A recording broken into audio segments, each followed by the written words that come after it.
Hello, everybody. I am James Dinowitz, your host for the Cold River Journal. Some of you may have seen I have a uh, coronavirus journal on here too. That's kind of covering my family's journey during this time, everything we're dealing with. And believe me, it's a little nerve wracking. We do have colds right now, and you worry, could you have it? Who knows?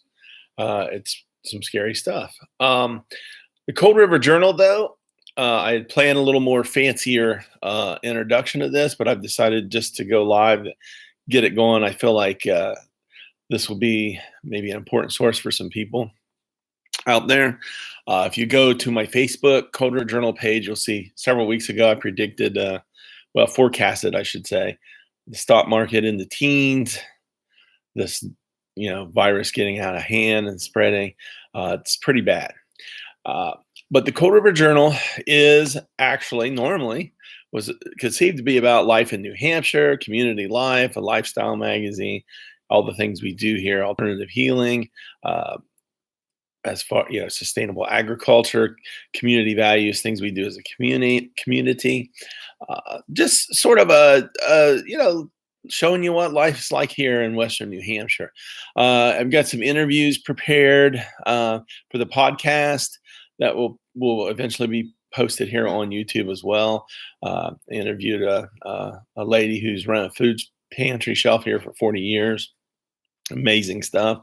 Another lady's running for public office. So I was starting to get some really good live interviews in, and this thing all just took off and became what it's becoming. Unfortunately, our show is going to start off talking about the coronavirus, as that has obviously become the main topic of everything here in New Hampshire. I hope you know that eventually the channel will, veer away from that. It won't just be all about that. Even now, it won't be. But we have a lot to share here in New Hampshire, and I want to share it with you. And I want you, fellow New Hampshire people, give us comments. Tell us some things going on in your neighborhood. Tell us about certain things going on in your towns.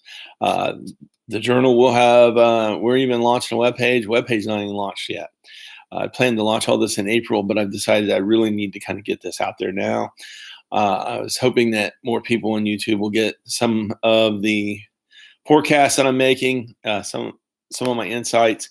I feel like a lot of people have missed the ball here, and I don't know, for whatever reason. I have sort of been on cue with what's going on with this. So I want to share some things with you. Yes, I noticed yesterday that it is doubling pretty much every day, 2 days, 3 days at the most. Doing the math on that continues. We'll have millions of cases in 2 to 3 weeks. I think there's probably already 1 million cases or more. I'd say at least 100,000 undiagnosed, since 80% of the people seem to show no symptoms or just mild symptoms. And also because we are so under, testing right now. I have seen people on Facebook. I have talked to people who have symptoms or are sick and have not been tested or cannot get a test. Doctors who cannot get tests, who need tests, medical personnel that can't get tests. We have people right here in New Hampshire. Manchester was kind of caught off guard, obviously not very prepared for one reason or another, and they're asking for donations of sanitizer and stuff. I'm not real sure why, not to criticize Manchester, but so I'm just saying that there's a lot of stuff going on here at the local level in New Hampshire.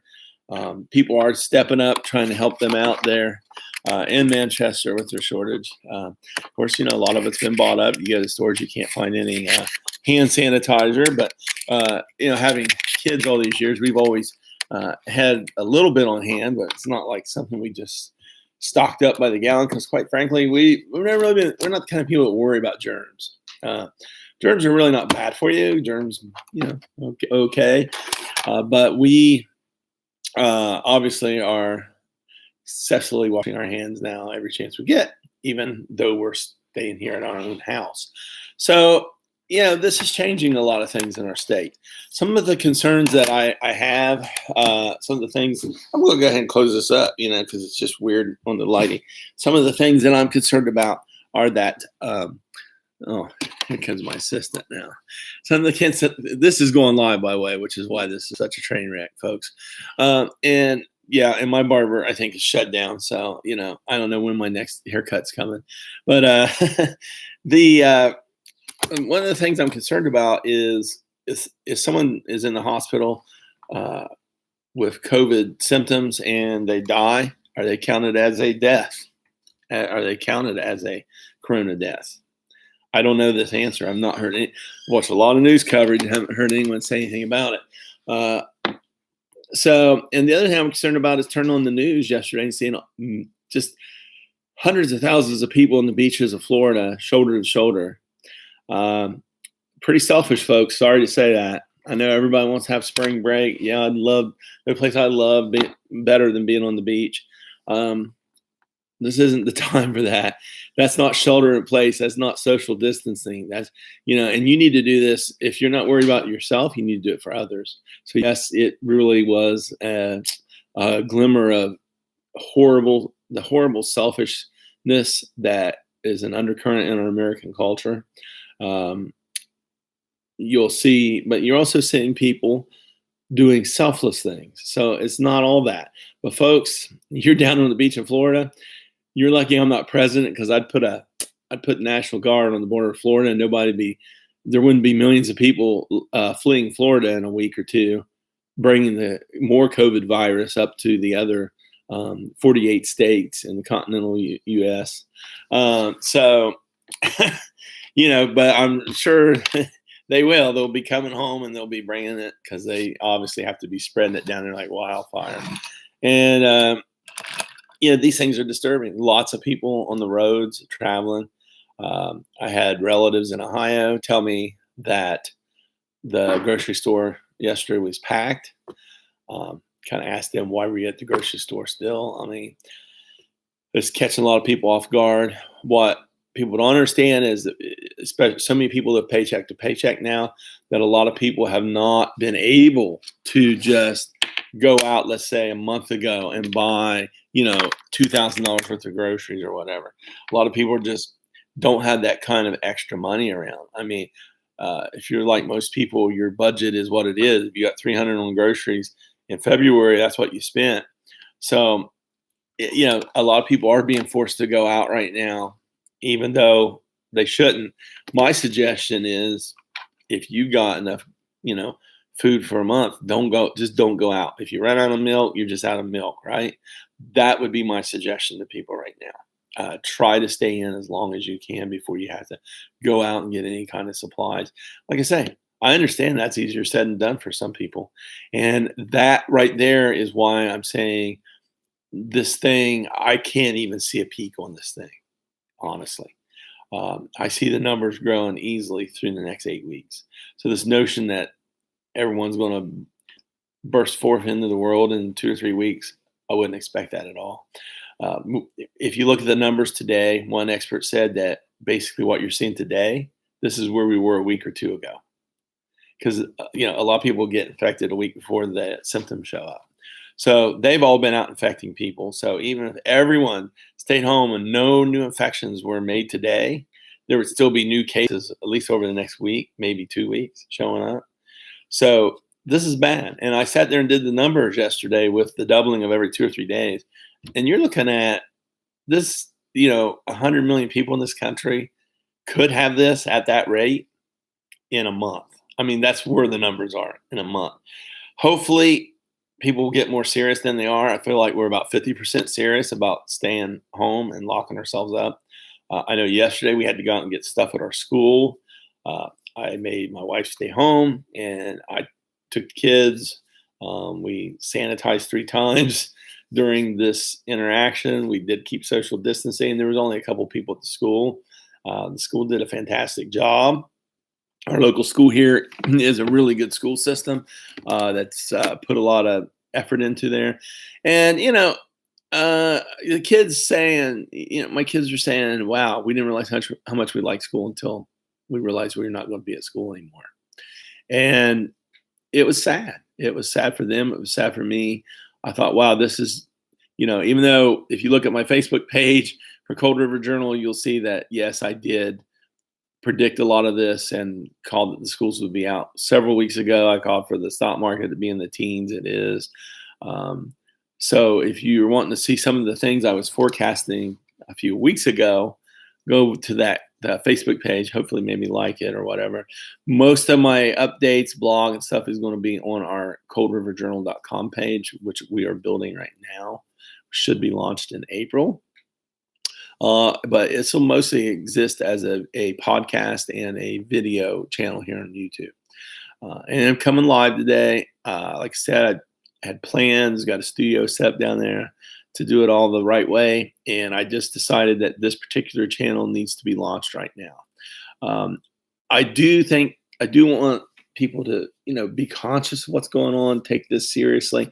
I see way too many people on Facebook with false hubris, thinking that they are smarter and better and safer than they really are, and that this is no big deal, But to be fair, we did have, our very own president calling us a hoax just a couple of weeks ago, and still caught drastically unprepared and off guard. So the response to this from the president will never be able to be anything better than adequate at this point. And it's quickly moving to the best outcome he could have is poor. This will never be a great outcome because they should stop travel from China in January, not February. Shouldn't have been going out downplaying it like he did the entire month of February, kind of into March, which was only just a little over 2 weeks ago. I'm not trying to rile up all the Trumpsters. I'm just stating the fact and the reality of it. He had 3 years to build up our. There goes the phone. See, this is a live video. He had 3 years to build up our stockpile of ventilators, to put money into our healthcare system, build up our beds. Never did it. To be fair, other presidents did too. Obama did, George W. Bush did, Clinton did. All of them should have been building up our beds, okay? We should have more hospital beds in this country, but guess what? We've let corporations take over the hospital, the healthcare system. You got to deal with corporations for your insurance, and most of your hospitals, you think they're a local hospital, and you go on websites and you'll see, oh, this corporation owns 200 hospitals or owns 39 hospitals. And so you start to see, now we're starting to see why there's not empty beds, right? There's not empty beds because empty beds probably lower profits. If you have a hospital that maintains 500 empty beds for an emergency that might come along once every 10 to 50 years, that's not profitable. It might be great to have, but it's not profitable. So, and people say, oh, well, you're being overcritical of our country. That's not true. There are many, many other countries that have 5 or more times the hospital beds per 1,000 than we do. That's unacceptable. We spend more money on healthcare. This is it, guys. This is the number one highest dollar healthcare system in the world. And guess what? We don't have enough beds. People don't have enough swabs. People don't have enough tests. People don't have enough masks. We don't have enough ventilators. I'm sorry. There's a time when you have to quit patting yourself on the back, holding up your foam number one finger, and you have to admit that you are not number one. You're not number one in healthcare. You got to admit that something is wrong. You're spending way too much money on your insurance, on your doctor care, and this is what it's got you. Within a week, we'll probably see some states, New York, unfortunately being one of them, where 5 people need to go and get in an ICU, and only one of them can get in the bed. And so, literally, for all the talks about death squads over the years by Republicans, trying to put fear into you about public health care. Well, now there's going to be some real death squads because the Republican Party has failed to act on building healthcare system in this country. We've had 7 weeks now. There's still no Army Corps of Engineers out building hospitals, setting up temporary things. Yesterday was the first day there was any sign, a Navy ship is going here and a Navy ship's going. That's great. That's a start. We need to be building hospitals, right? Putting hospitals up. China's built a hospital in 10 days, for God's sake. Are we not as good at China at building stuff? I think we are. I think we could do it, right? Ventilators, we're not going to have enough ventilators. That's scary as crap. I'm telling you right now, if you got an 85-year-old mother or grandmother, they're going to be laying in a hospital with corona without a ventilator, because there's going to be 5 40-year-olds and a couple 20-year-olds, maybe some of you people on the beach yesterday, needing that ventilator too. And what would you do as a doctor, just trying to make a rational decision? So with older parents in our family, this worries us, it concerns us. And this isn't a Democrat or Republican issue. This is a human issue. This is an American issue. We have to look at this failing in our healthcare system. We've got to fix it. There's people out there that don't, 40 million, I think 46 million, I think is probably about the right number, that don't even have healthcare, that right now might actually be definitely ill with the coronavirus, and they're not and they're not going in and getting treatment. They may be having trouble even paying the rent. And I know we got some aid coming. We need to get it coming because the stock market is just going to tank out. We're probably going to be in a depression by this summer. If they get a $3 trillion package together and really run up our debt, we might be able to just stay in like a recession. But you got to look at most businesses being not operating right now. It's some pretty tough times. So what we need to do is stay tough as Americans. We need to urge our people in Washington to get some hospital beds out, try to get ventilators made. It's going to not happen, and try to make this a better situation. Stay home, stay with your loved ones. Don't let people come and go from your house. You just can't do that. You try to stay home as long as you can and try to stop the spread of this so that we do flatten out that curve a little bit. Expect to be dealing with this either continually or off and on for 12 to 18 months, maybe a little longer. Let's hope they get some medicines that will, stop it from being deadly, and then that will help us. But we know vaccines and stuff are probably 12 to 18 months at least away, as are any medicines to help. So stay strong. We're going to have to take this one day at a time, not get too anxiety ridden, because I know right now anxiety is high in a lot of people, myself included. I feel it. I see it in a lot of other people. I see some people literally admitting that they're freaking out. Don't freak out. Hang tough. Remember, we've been through 9/11. Our parents went through the Vietnam War and the Korean War. And our grandparents went through World War II. Our great-grandparents went through the Depression and World War I. We can do this, but we have got to come together as Americans. People got to quit going online and just attacking each other. And I am not attacking the Republicans in this video. I'm merely pointing out the results of their actions and inaction. And so I'm calling on them to do action. Look in Ohio. There's a Republican, Mike DeWine, who's doing a fantastic job. So I want to point that out, because I don't want someone to accuse me of being partisan and dividing, because I'm not. I'm just pointing out facts. And if you'll remember a little bit ago, I pointed out that Obama could have also created more beds, created more stockpile of ventilators, and he also did not.